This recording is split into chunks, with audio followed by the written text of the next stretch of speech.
This is a little PowerPoint presentation converted to a video that I have made to document my journey into learning how to solve a 3x3x3 Rubik's Cube blindfolded.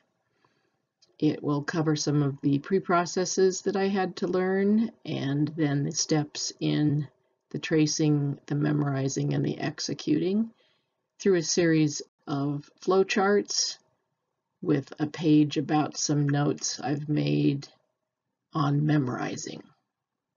I hope it's interesting to some, but it will likely be useful to me after I long forget how I did this. There are several preliminary steps that have to be taken. First of all, I had to learn a lettering scheme, and I used the SPEFS lettering scheme, which had 48 positions. 24 for corners, and 24 for the sticker positions of edges. I chose to use the Old Pochmann method, which was created by Old Pochmann, for the corner swapping. So I had to learn that corner swapping algorithm. Instead of using Old Pochmann for edges, I decided I didn't want to learn another elaborate algorithm. However, I did have to learn some setup moves, which will come in a minute, but I decided to learn the M2 method for edge swapping and that algorithm, which really is just M2. I had to learn a parity algorithm, which I will explain a little bit later. I had to learn how to set up corners, and while there are actual algorithms for each move, really I just did it intuitively, and there were 21 of those. Similarly, I had to learn some setup moves for some of the edges, and that was 16 sets of moves for those. I had to learn some special algorithms for slices that are on the M slice, and there are 6 of those for letter positions A, Q, C, I, S, and W. And finally, in trying to figure out how I wanted to memorize these things, I played a little bit with memory palaces. So I constructed a memory palace with at least 14 positions, or locuses, although the plural of locuses is really loci.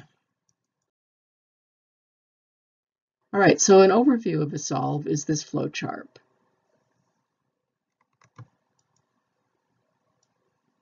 First, we start, of course, and our input here is a scrambled cube. If we were actually in competition or recording this for our own purposes, we would then start a timer. We would orient the cube so that we always know when we're blindfolded what side is on the top, what side is facing, etc. I choose to do mine in the same orientation that the World Cubing Association uses, which is white on top, green at the front, and orange at the left, which then means blue is at the back, red is at the right, and yellow is at the bottom.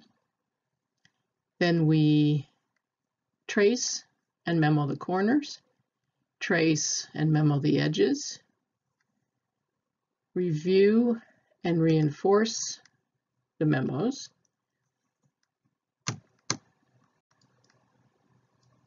apply our blindfold, start solving edges.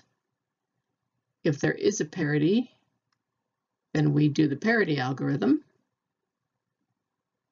and continue on this path. If there's no parity, we obviously don't do it, and we just continue down to here. Now we solve the corners. We can then stop the timer and remove our blindfold, and we're done. And hopefully here we have seen that we've solved it correctly. There are some processes here such as tracing and memoing the corners, tracing and memoing the edges, solving the edges, and solving the corners, that are all detailed in more elegant flowcharts on subsequent pages. All right, for tracing and memorizing the edges, I'll go through this relatively quickly. We start and we look at the sticker in the buffer position. This is on for edges. We ask ourselves, is it the buffer piece? If it is not, then we determine where that sticker belongs, which we will call the target position. We commit that target letter to memory. That letter is one of those locations from the SPEF numbering scheme.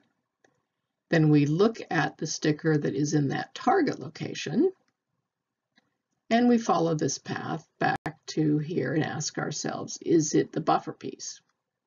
We repeat that as long as it's not the buffer piece. And eventually we'll get down to here where is it the buffer piece becomes yes. Then we follow this path. Are all of the edges done? On some scrambles we get lucky, and after we've repeated the above several times, all the edges are done, but more often than not, we have to start a new cycle. So if all the edges are done, we say no. So now is where we start a new cycle, where we start by finding an unused and unsolved edge, which is a new cycle start. The edge piece will have two stickers on it, so we pick one of the stickers that's on that. We commit that start position to memory. Then we determine where that sticker belongs. This is now the new target position. We commit that target letter to memory, so we're adding to our memory string. We go and look at the sticker in that target location, and we ask ourselves, is that piece where the cycle started? It doesn't have to be the same sticker, but it has to be the same piece. If it is not, we're still in a cycle, so we go back here, determine where that sticker belongs, getting a new target position, committing that letter to memory, then looking at the sticker in that target location, and repeating that until we get to, is the cycle start piece where we are now? And once it is yes, then we go back up here and ask ourselves, are all of the edges done? Many times we'll have another cycle, so we'll have to repeat this whole process again through another cycle, but ultimately we'll be back to the beginning of another cycle, or if there hadn't been one, we'll just be here, where we can say, are all the edges done? And yes, they are. So now we can go over here to this decision and ask ourselves, was there an odd number of letters in our memo? We memorize in pairs, and so it will be obvious when we were memorizing all these committed letters if there is a last single letter that doesn't belong in a pair. If there's not, we just go and reforce and solidify our memo. I like to repeat it back to myself, maybe retrace it quickly to make sure it's all correct, and then we end. However, if there had been an odd number of letters in the memo, yes, then we mentally note that we're going to need to do parity. And then we go ahead and reinforce our memo, and we end. So that was tracing edges. For tracing corners and memorizing, it's very similar. We start over here and look at the sticker in the buffer position. The buffer position for corners for me is position E. Is this sticker on a buffer piece? Sometimes the buffer piece can actually already be in that corner. Generally it's not, so we'll say no, it's not. So we determine where that sticker belongs, like we did with edges. It's a target position. We commit that target letter to our memory. It's the starting of the memory string for the corners. We go look at the sticker that's in that location at the target, and then we come up here and follow this path. Ask ourselves, is it on the buffer piece? Because we may have reached the buffer now. Generally, we won't have fairly soon, although we could. And so we continue this, committing each additional target to memory and moving along a chaining of the pieces. Eventually, we'll get to this question, is it on the buffer piece? And the answer will be yes. So we'll follow down to this decision. We'll ask ourselves, are all the corners done? If they are, which is rarely the case that they're all done at this point, but sometimes, then we just say yes, and we reinforce or solidify our memo in our minds and end. However, generally here we're going to have to, we've reached the buffer piece and we're going to have to start a new cycle. So are all the corners done? No. So now we go find, like we did on edges, an unused and unsolved corner. We start a new cycle. We pick a sticker on it. Now for corners, there are 3 stickers on each corner piece. So we just pick one of those. We commit that start position to memory. We come down and determine where that one actually belongs. So it's our new target position. We commit that target letter to our memory string. We look at the sticker that's in that location, and we ask ourselves, okay, is that piece where the cycle started? And again, the sticker doesn't have to be the same sticker that we chose here, but if it's on the same corner piece, any of the 3, then we say yes. If not, we repeat, and we're still in this cycle. We determine where it belongs, we commit that letter, we look at the sticker, etc. Eventually we'll get to here where we've reached the start piece of that cycle. So we'll say yes. We have to then ask, okay, are all the corners done? If they're not all done, we have to start this process again by starting a new cycle and continue until ultimately we reach the end of that cycle. We have gone to all the corners, and then we can end.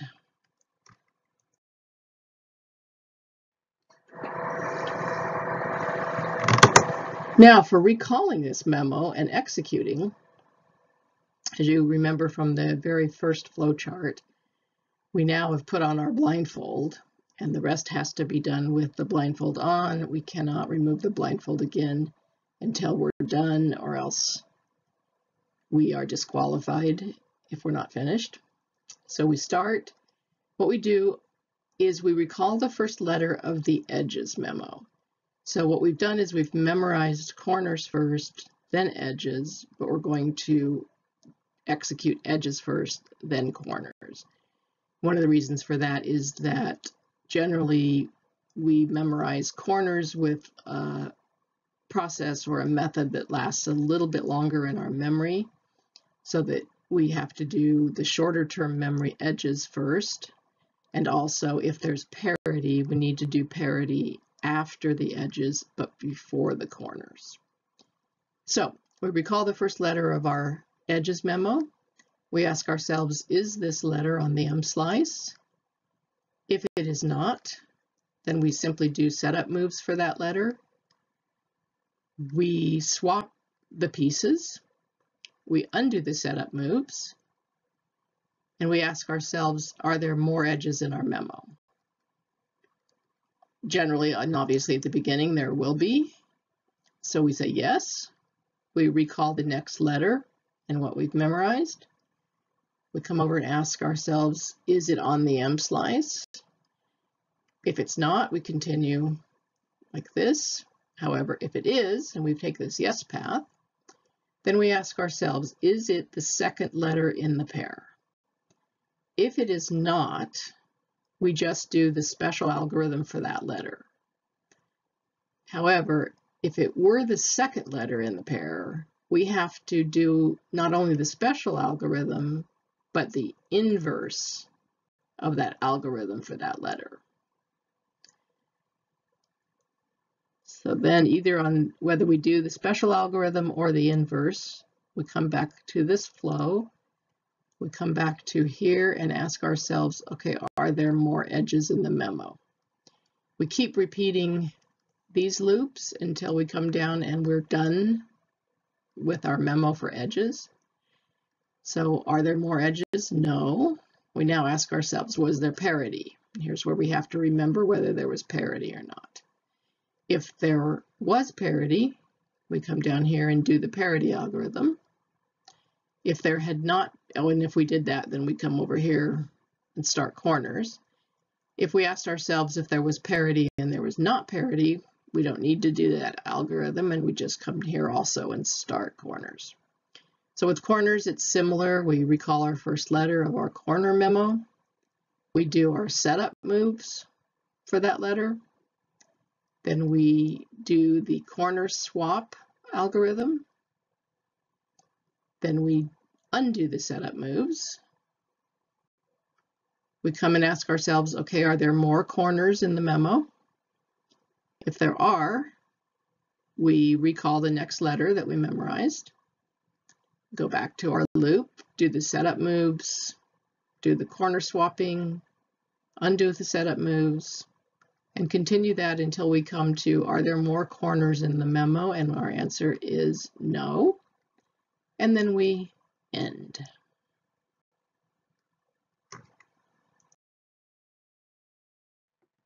All right, here are some strategies for memorizing.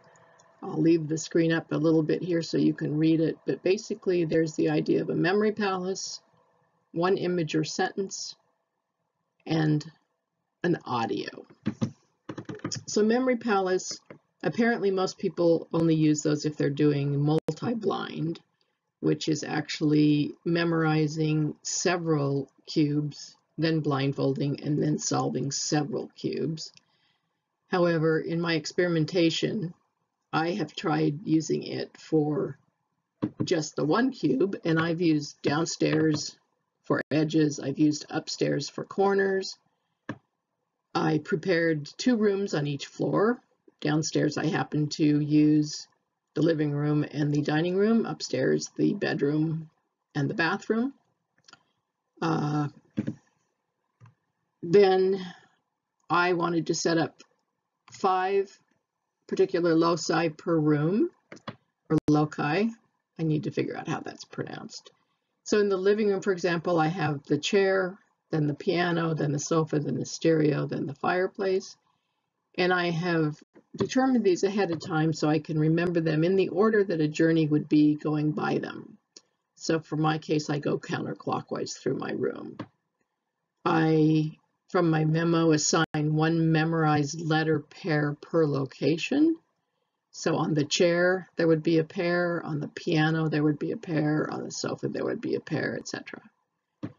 I then create and visualize 1 image per location. I guess I just said that. Either using things that start with each letter in the pair or a thing that clearly, oh, I have a typo, results from both letters. So for example, if the pair that I memorized were the letters P and N, I could just imagine a penguin napping, or just one item, a pen that uses both the P and the N. The drawback to this memory palace method is there's lots to remember. The images should be vivid. Using both single word images and 2-word images might get confusing. So for example, if I used a penguin napping one time and just a pen another time, I might not remember that the pen is for both letters. I might wonder if I have forgotten what the second word is. So I need to come up with a way to either be consistent on this or know if I've done 2 words or 1 word. Now, because of that, most people apparently don't use memory palaces for this. they use one image or a sentence. And they do this particularly for corners, which will last a little longer in memory, and that's why they memorize the corners first. So in this, we use our letter pairs, and again, we're still doing the pairs, to form single or double words that are memorable. So similar to this over here, if the penguin napping or just the image of a pen is vivid, that's what we might come up with. Words can be names of people, people you know, or famous people, objects, places, or actions. Actions are tricky because they have to be either memorable in the way you maybe think of them, or the way they sound to you, or the way they look. So if someone is thinking, that's not a really vivid action, whereas someone kicking or throwing or that sort of thing are more vivid, although different people have different ways of visualizing things. So even thinking could be visualized for some.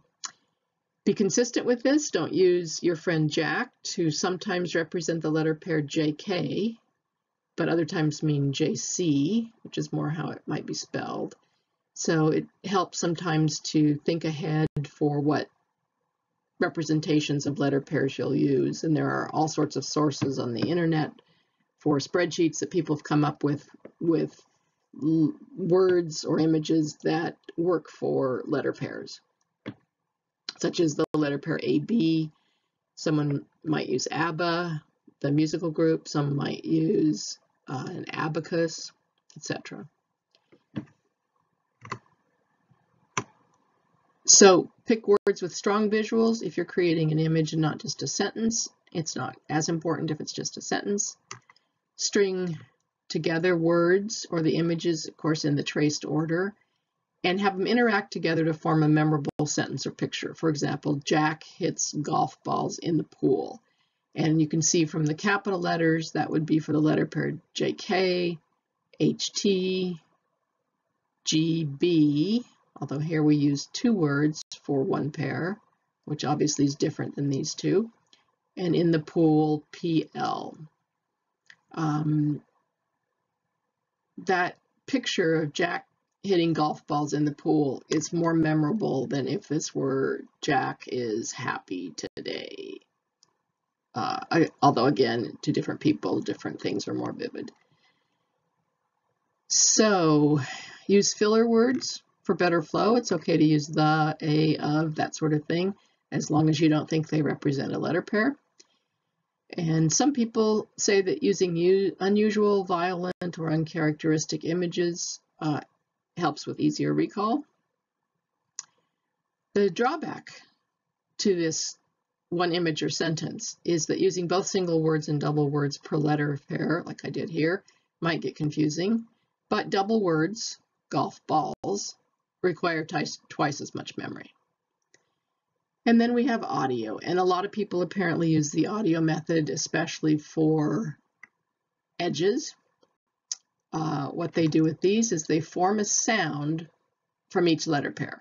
So for the letter pair PN, for example, it could be pun. It's important, though, to use sounds that are consistent for letter pairs. For example, don't sometimes use pan, sometimes pun, and sometimes pen, etc. That might be confusing. Use sounds that are distinctly clear what they represent. For example, the sound pa should always signify the letter pair PA and not sometimes PH or PW, which both could sound like pa. String the sounds together in the order encountered into one memo, obviously. Remember that the memo doesn't have to make sense. And if you're stringing together just these pretty random sounds of letter pairs, the memo will not make sense. The drawback to this is it's good for short-term memory only. So it's likely, I guess, if you use it for corners first, and especially in the beginning when you're learning and you're pretty slow, by the time you get to doing it, you'll forget. And some people, like me, have real trouble remembering nonsensical strings of sounds. If I had to try to remember something like Jukun Manwa Sense to, I probably will not be able to. And so that's it.